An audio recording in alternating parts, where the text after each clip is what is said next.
Thanks for joining us at 5:30. I'm John DeLuca. Happening now.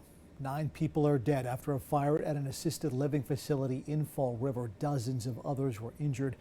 We are now learning the identities of 7 of the 9 people killed.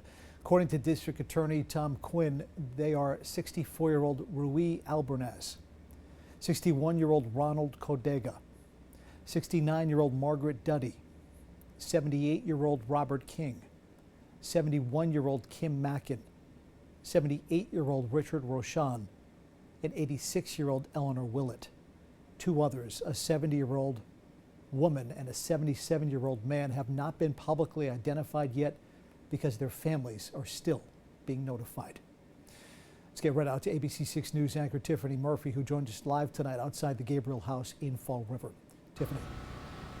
Absolutely heartbreaking indeed, John. We're here at the scene just off of Main Street in Fall River, where the scene behind me is still pretty active. Fire investigators have been on scene for much of the day. Also, we've had crews boarding up windows here. You still see remnants of broken glass scattered around the parking lot as well.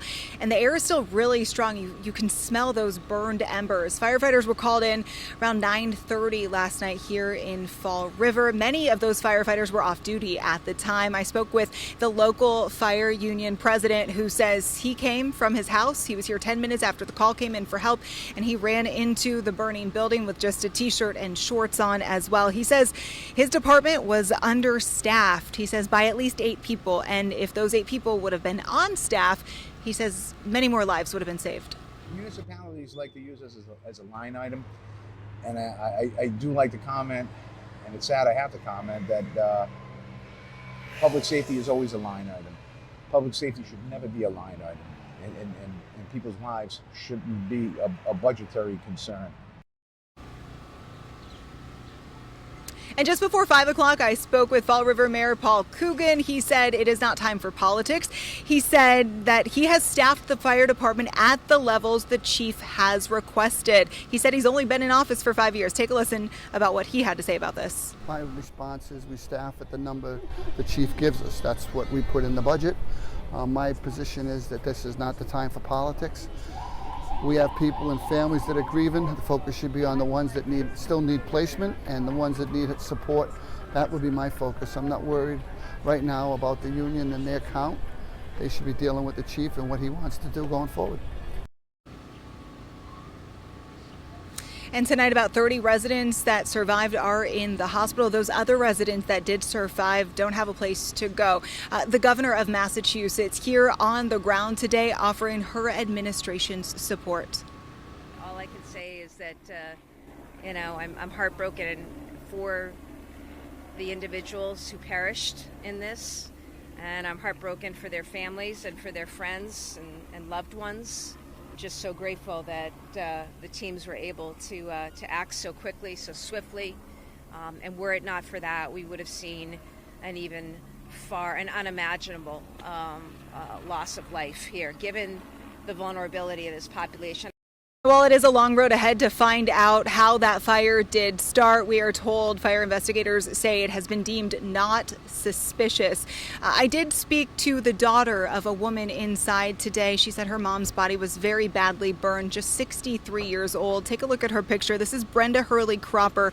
Her daughter told me that she is in organ failure right now at Rhode Island Hospital, and she's asking for prayers right now as their family surrounds and tries to lift up their mom and beloved grandma. And Ryan Medeiros joins me now, and you spoke with many of the survivors' families today. Yeah, Tiffany, we're hearing more about some of those frantic moments from those who were able to make it out of the building.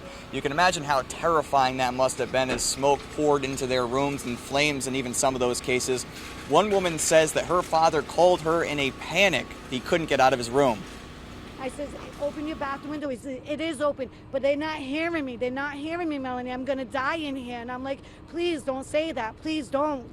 Try to fight it. Get on the floor. Stay low so you're not breathing in the smoke. And he was coughing and choking like he was breathing in all that smoke. I don't even know how low he was on the floor or whatever, but they eventually did bring him out, and I'm so forever grateful for that.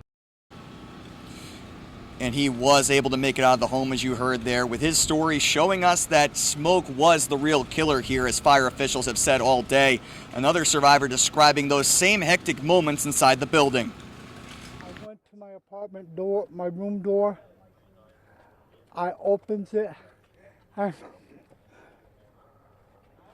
all the smoke from the hall went right in my face, and all that I could do was just stand there and choke. And I thought it was going to be the end of everything. And at the Tomeo Center off Bay Street, many families were reunited today. I spoke with a woman who says she lived at the Gabriel house for 5 years and believes she did lose several of her friends in the fire. She says while she's devastated based on her experience living there, she's not surprised. The inability to care about a person they are responsible for was depressing. It enrages me. It really, there was no need for those people to die. No need. They didn't have to die. There just was neglect, absolute neglect from the ownership there of not caring. What sort of steps do you think could have been taken specifically to prevent something like this from happening? Well, I think one of the things they could have done, first of all, was have a fire drill. 5 years, never had a fire drill. Never had a fire drill. Had no idea how to get people out of there. I mean, first of all, they could have figured out how do we get... You come into a facility, you're wheelchair bound, and you're put on the 3rd floor. What sense does that make?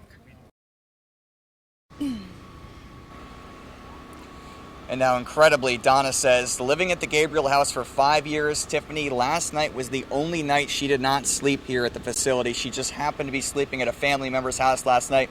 She thanked God today that she was not there, but she said many of her friends she believes weren't so lucky. She believes, again, a few of them may have passed.